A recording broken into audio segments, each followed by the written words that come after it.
السلام علیکم ورحمۃ اللہ وبرکاتہ۔ رائے حق کے ہم سفر ساتھیوں، رب اشرح لی صدری ویسر لی امری واحلل عقدۃ من لسانی یفقہوا قولی۔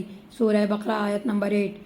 ومن الناس، اور لوگوں میں سے، من جو یقولو کہتے ہیں، آمنا ہم ایمان لائے، باللہ اللہ پر، وبالیوم الآخر اور آخرت کے دن پر، وما ہم اور نہیں وہ، بمؤمنین ایمان والے۔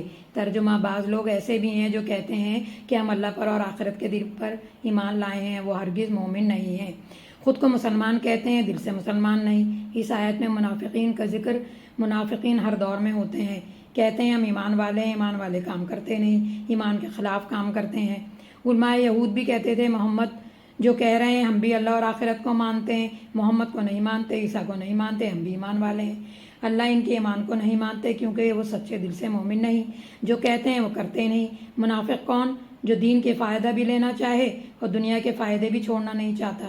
منافق وہ جو اللہ کے بتائے ہوئے طریقوں کے ساتھ ساتھ اپنے خاندان، اپنے معاشرے کے کچھ طریقوں پر بھی چلتا ہے۔ جو حق قبول کرتے ہیں وہ بگاڑ والی چیزیں قبول نہیں کرتے۔ خاندان کے سب لوگ ایک لائف اسٹائل پر جی رہے تھے، قرآن خوانی کروا لی، عمرے پر چلے گئے، شادی میں ہندوانہ رسمیں بھی رکھ لیں۔ جب دین کی سمجھ آ گئی کہ کچھ چیزیں ٹھیک ہیں اور کچھ ٹھیک نہیں، اور کچھ روایتی چیزیں ہیں، ہم ان کو اسلامی سمجھتے رہے۔ اب وہ اس سے اپنے آپ کو الگ کریں تو پھر خاندان میں، گھروں میں بے چینی پھیلتی ہے، لوگوں کے نظریات میں اختلاف ہو جاتے ہیں، شرک، گناہ، بے حیائی ہو رہی ہے۔ منافق کو بری ہی نہیں لگتی، منافق کو رسول کا طریقہ اچھا نہیں لگتا، رسول کا طریقہ اپنانے کی وجہ سے منمانی چھوڑنی پڑے گی۔ مکے والوں کو پیغام سے چڑھتی، مدینے والوں کو پیغمبر سے چڑھتی۔ زبان سے اسلام کا دعویٰ، دل خوش نہیں اسلام سے، عمل کرنے سے گھبراتے ہیں۔ ظاہری ایمان کا اظہار، تعلیمات الہی کا انکار، نافرمانی کرتے ہیں۔ دنیا کو دین پر، کفر کو اسلام پر ترجیح دیتے ہیں۔ کبھی کوئی بات مان لی، کبھی نہیں مانی۔ منافق ایسا ہی ہوتا ہے۔ ہم زبان سے تو ایمان کا دعویٰ کرتے ہیں، کیا ہمارے عمل قرآن کی تعلیمات کے مطابق ہیں؟ کیا ہمیں رسول کا بتایا ہوا طریقہ اچھا لگتا ہے؟ اپنا جائزہ لیں۔ ایمان والا دکھاوا نہیں کرتا، کیونکہ دکھاوا کرنے سے ایمان ضائع ہوگا۔ ایمان کس کو دکھانا ہے؟ اپنے رب کو دکھاؤ۔ صحابہ کے ساتھ مل کر کہتے آمنا، ہم سب ایک ہی ہیں، ہم بھی ایمان لائے ہیں، تاکہ الگ سے ان کی پکڑ نہ ہو۔ اپنے عیب کو چھپانے کی کوشش کرتے ہیں، ہم سب تو اکٹھا ہیں، ہم میں تم میں کیا فرق ہے؟ جواب اللہ کی طرف سے، وما ہم بمؤمنین، شدت کے ساتھ نفی ہے، ہرگز نہیں یہ ایمان والے۔ مسلمانوں کو خبردار کیا جا رہا ہے کہ یہ گمان مت کرنا کہ یہ ایمان والے ہیں، یہ ہرگز ہرگز ایمان والے نہیں۔ اللہ کی طرف سے فیصلہ ہے، کیونکہ اللہ دلوں کا حال جانتا ہے، یہ ایمان والے نہیں ہیں۔ صحابہ ڈر گئے کہ ہم بھی کہتے ہیں کہ ہم اللہ پر اور آخرت پر ایمان لائے ہیں، تو یہ اصل ڈر ہے۔ جسے نفاق کا ڈر ہو وہی مومن ہے۔ جس کو ڈر نہیں اللہ سے، اپنے آپ کو محفوظ سمجھتا ہے، اس کے اندر ایمان نام کی چیز نہیں۔ انہوں نے اتنے کھلے دعوے سے کہا ایمان تو پکا ہے ہمارا، ان کو نفاق کا ڈر نہیں، تو وہی منافق ہے۔ آپ کسی غیر مسلم سے بات کر رہے ہیں، غیر مسلم جب آپ سے پوچھے گا آپ کیا کیا مانتے ہو، تو آپ کہیں گے میں اللہ کو، نبی کو، آخرت کو اور اس قرآن کو مانتا ہوں، اس پر میرا ایمان ہے 100%۔ یہ عقلی درجہ ہے، ہر مسلمان عقلی طور پر مان چکا ہے کہ یہی سچ ہے، اس میں کوئی کمی نہیں، یہ 100% ایمان ہے۔ مسلمان کو شک کی گنجائش نہیں ہے، عقلی طور پر ہمیں پورا یقین ہے کہ قرآن مجید میں جو کچھ بیان کیا گیا وہی سچ ہے، اس میں کوئی شک نہیں ہے۔ یہ عقلی بات ہے، یہ عقلی ایمان ہے۔ دوسرا درجہ ہے، اس کا تعلق دل سے ہے، اس میں ایمان کبھی اوپر کبھی نیچے ہو جاتا ہے۔ قرآن کی محفل میں آئے، ایمان اوپر آ جائے گا، فضول قسم کی مجلس میں بیٹھے، ایمان نیچے چلا جائے گا۔ آپ مانتے ہیں اللہ اور رسول کو، کبھی کبھار آنسو نکلتے ہیں عذاب جہنم کی آیات سن کر، یہ دل کا ایمان ہے۔ قرآن میں بتایا گیا ہے کہ ایک عقلی منافق ہے جو مانتا ہی نہیں کہ یہ سچ ہے، صرف دکھاوے کے لیے مان چکا ہے۔ مدینے میں جب رسول اللہ صلی اللہ علیہ وسلم آئے تو ابو بن ابی کی حکومت بننے والی تھی، وہ نہ بن سکی۔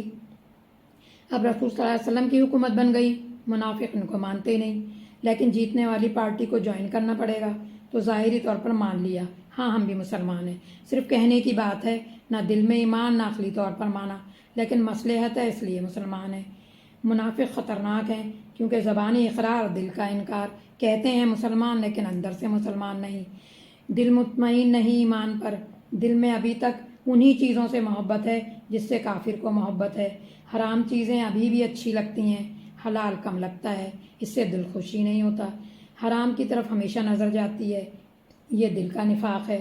اکثریت مسلمانوں کی دل کے نفاق میں مبتلا ہے۔ اچھی بات سنی تو ایمان اوپر، نہیں سنی تو نیچے، اس طرح بار بار ہوا تو پھر ایمان آخرکار نیچے ہی رہتا ہے۔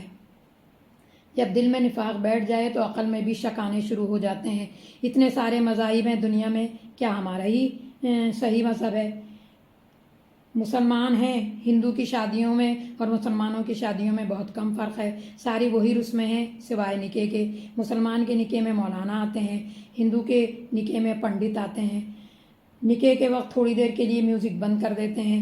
نکاح عبادت ہے، سنت ہے نبی کی۔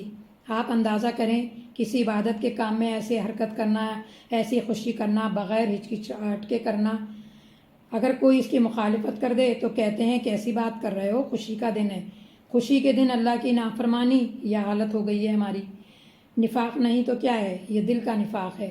جو چیز اللہ کو بری لگنے لگے وہ تمہیں اچھی لگے، جو اسے اچھی لگتی ہے وہ تمہیں بری لگنے لگے، یہ دل کا نفاق ہے۔ اس آیت میں دونوں نفاق کے بارے میں بات ہو رہی ہے، عقلی بھی اور دلی اور قلبی نفاق بھی۔ جو عقلی منافق ہیں وہ بھی خبردار ہو جائیں، جو دل کے منافق ہیں وہ بھی خبردار ہو جائیں۔ دل کا منافق کون ہو سکتا ہے؟ ہم میں سے کوئی بھی ہو سکتا ہے، کب اس کا شکار ہو سکتے ہیں، کبھی بھی ہو سکتے ہیں۔ اس حملے سے کبھی اپنے آپ کو محفوظ نہیں سمجھنا چاہیے۔ اس ایمان کی ہمیشہ حفاظت کرنی ہے۔ ان آنکھوں کو، ان کانوں کو، اس زبان کو، اس ہاتھوں کو، اس پاؤں کو محفوظ رکھنا ہے غیر شرعی کاموں سے۔ کہاں سے کمائی کر رہے ہیں اس کا اثر پڑے گا دل پر، جو دیکھ رہے ہیں اس کا بھی اثر پڑے گا دل پر، کیا باتیں تمہارے دل سے نکل رہی ہیں اس کا بھی اثر تمہارے دل پر پڑے گا، کیا باتیں زبان سے نکل رہی ہیں اس کا بھی اثر دل پر پڑے گا۔ یہ تمام چیزیں ہمارے ایمان پر اثر ڈالتی ہیں۔ ان چیزوں کا دھیان رکھنا چھوڑ دیں گے تو پھر نفاق کا مرض جو ہے وہ بڑھتا چلا جائے گا، پھیلتا چلا جائے گا۔ شیطان ان کو بری حرکتیں بھی اچھی دکھانے لگتا ہے۔ یہ سب کرتے ہیں اور کہتے ہیں کہ اس میں کیا برائی ہے، اور ہم بھی تو ایمان ہی والے ہیں۔ تو اللہ تعالیٰ ایسے ایمان کو نہیں مانتا جس میں کرتے کچھ ہوں اور کہتے کچھ ہوں اور کرتے کچھ ہوں، اور ایمان اسلام کی چیزوں پر عمل ہی نہ کرتے ہوں۔ اللہ ہمیں ہر قسم کے نفاق سے بچائے، آمین۔